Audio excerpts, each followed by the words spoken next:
Dave from Head Games here, and welcome to another installment of our 2JZ series. We're going to be talking about putting a billet camshaft in a 2JZ. What are some of the things that Head Games does to prevent failures? Now, most of the failures we have are actually not from the camshaft itself, but from the valve spring. And that goes for things we've seen online, and also heads that have come in here. Choosing the proper spring for your application is one of the most important aspects of having a worry-free installation. You need to check the spring height, the dimensions of the spring, and you need to do some math. And it's very important to do all this just because it's made for a 2JZ. It doesn't mean you can just set it in and go. It means that you actually have to install it and measure and do math. Just take your Harbor Freight caliper and you can measure it. Now anything bigger than 28 millimeters is going to be a no-go. So you can see here that this thing is she's a fat girl. She's 28.18. 28 millimeter 0.18, 28.18, I make it a 24. So what happens here is when you go to install it, the valve spring actually won't sit into the pocket correctly. You might be able to get to line up, but it's never going to go down. And because it doesn't go into the spring pocket, now we're going to lose spring height. And when we lose spring height, it's going to go in the coil bind much easier. It's going to have different spring pressure. All the dimensions of the valve spring are supposed to be off of your normal spring height when it's down in the pocket, but unfortunately that doesn't always happen. So when we have a camshaft failure that involves the valve spring coil binding, you will mostly see that on the nose of the camshaft. So the nose of the camshaft will show some wear, and it will also wear into the center of the bucket.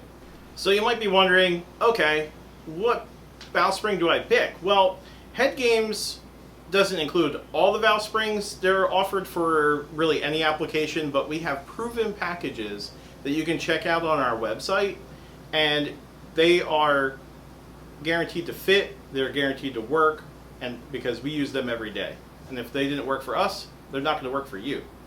They're all separated by wheel horsepower, so there's no guessing. When it comes on the topic of math, if you don't know the math, GSC Power Division actually has on their website a really cool tool to show you what you need to measure.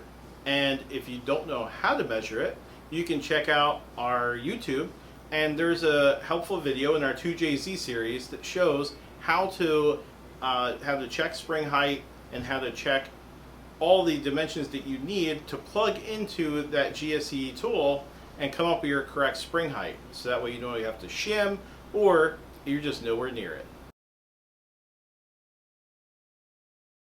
So some guys think that just because they can turn their camshaft by hand, that everything is good to go. Reality is that the head needs clearance to the lobe. If there's no clearance to the lobe, it is not going to work. It's going to cause a failure because the oil is going to come off of the lobe, and then it's going to strike the bucket dry.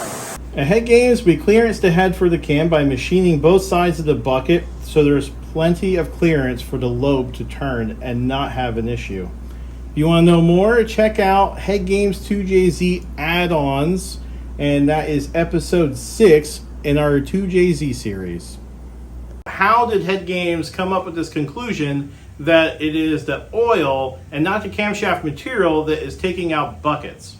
Well, if we go back into, say, the late 2000s, like 2008, 2009, we look at the encyclopedia forums, you will see that there was this same issue in the Subaru market.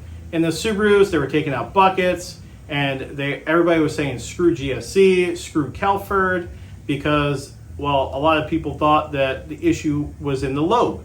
The lobe was porous because it's cast, and they weren't polished enough, and because they weren't polished enough, they were too rough and they were taking buckets out. But guess what? Even when we polished the journal, and we polished the cam lobe, it didn't solve the problem. It only made it last a little bit longer.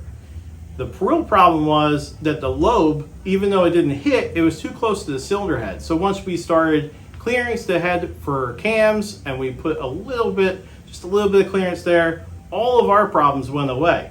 And a lot of other people followed suit. So here we are trying to spread the word. It's not a 2JZ only thing. It's not a camshaft issue. It is a head to camshaft issue. Another problem I see is that guys use the wrong kind of lubricant when they're trying to put their camshafts in. They use an assembly lube that's very oily and it won't stick to the cam. So what I suggest is you go either a Moly based, which is cam shield. This stuff's amazing.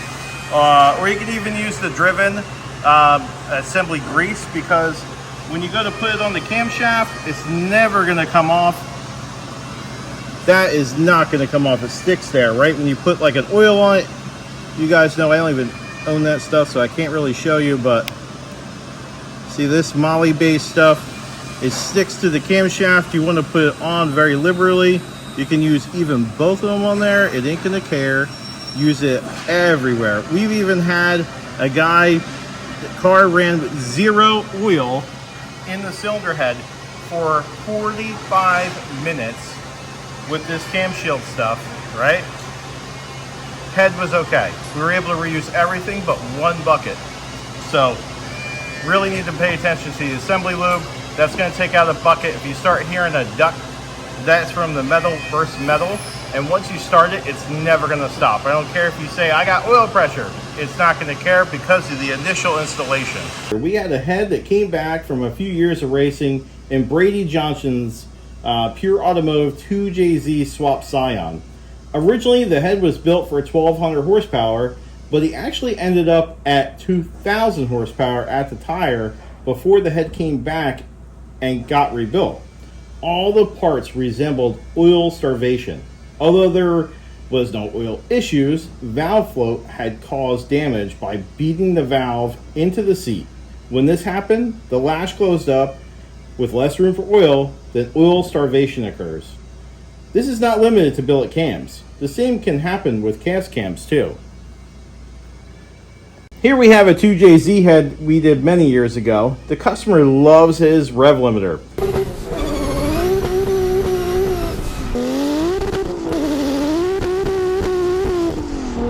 With a limiter comes heat and unwanted harmonics in the valve train.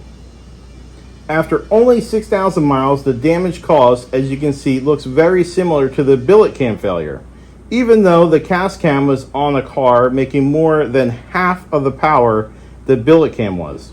The difference here is the cast cam, the damage will eat the lobe and the bucket, where the billet will only eat the bucket. Remember what we said about the advantage of billet is wear.